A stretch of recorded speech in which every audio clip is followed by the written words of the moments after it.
Hello everyone and welcome to our Daily Manna.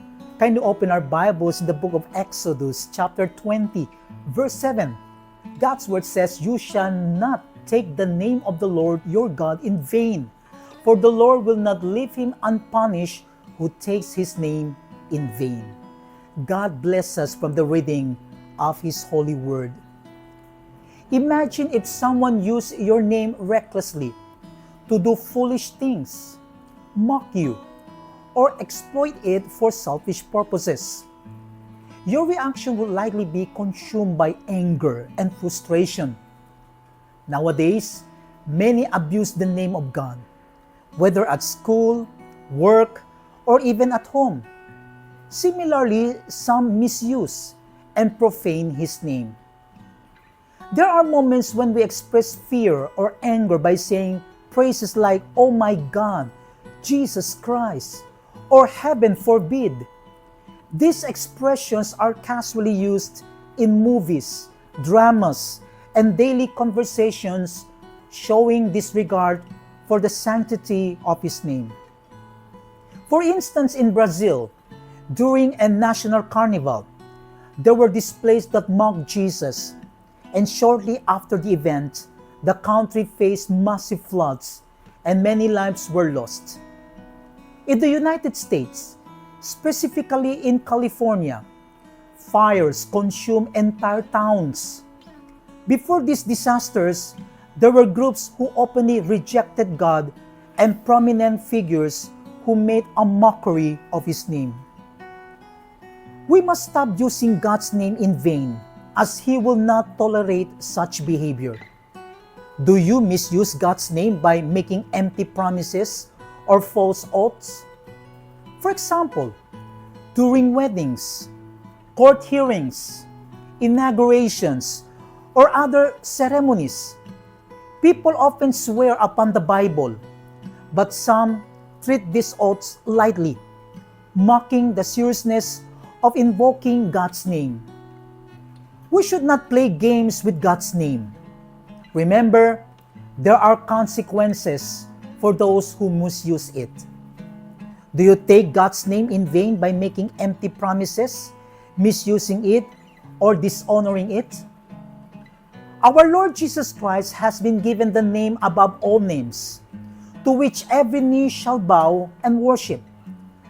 As Philippians chapter 2 verses 9 to 10 says, "Therefore God exalted him to the highest heaven and gave him the name above every name, that at the name of Jesus every knee should bow in heaven and on earth and under the earth." The name of the Lord is holy because He is holy. His name represents His glory, majesty, and supreme deity. Give His name the respect and honor it deserves. For to revere His name is to glorify God Himself. Any other use of His name is taking it in vain. Do not dishonor God by making oaths or promises in His name that you cannot fulfill. Likewise, do not deliberately disobey His commandments while claiming to act in the name of God. Jesus said in Luke chapter 6 verse 46, "Why do you call me Lord, Lord, and do not do what I say?" By God's grace, let your actions and words align with the truth. Above all, do not misuse or bring dishonor to the holy name of God, for He is the Lord. Taking the Lord's name in vain is more than saying, "Oh my God," or "Jesus Christ." It is deeper than that.